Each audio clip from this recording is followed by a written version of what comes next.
Nag-sign kayo? Nag-sign po kayo dun sa pag-reverse? Hindi ako nag-sign. Bakit si ma'am? Ano ko lang na joke. Ma'am, hindi.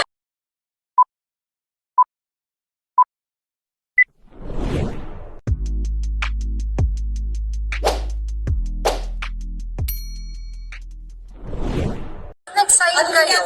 Nag-sign po kayo dun sa pag-reverse? Hindi ako nag-sign. Bakit si ma'am? Ano ko lang na joke.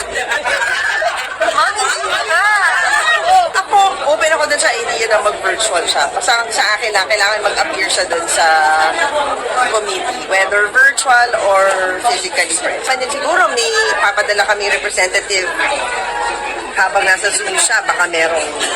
Diba? Marami naman pwedeng gawin para. Ma'am, any relationship with Pastor Kibuloy was he able to help you in any way sa mga past elections? Nag-meet ko lang siya twice. Pero endorsement. Siya ko rin. Na-meet ko lang siya twice. So, na-meet ko pa siya, ano lang ako noon, kasama lang ng father ko when he was vice president. Pero nung tumakbo ko sa Senate, parang hindi ata ako never ata ako nag-courtesy call.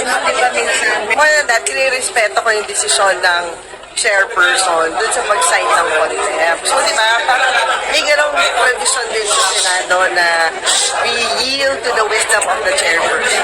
Okay. Pero you were able to review the content of the hearings, yung proceedings. Okay, kasi di ba, parang hindi rin naman kasi katanggap-tanggap na hindi natin i-require na mag-attend yung isang resource, isang imbitado sa Senado, di ba? Parang if ever first time ata sa history ng Senate, kung natuloy itong reversal ng desisyon ng chairman.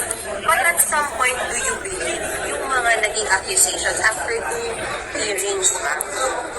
Hindi kasi ako hindi ko nasusundan yung hearing eh, but more than that, marami na rin namang cases, di ba may cases na rin na file sa DOJ. So, but more than that, parang mawawalan yung power ng Senado na mag-invite ng resources.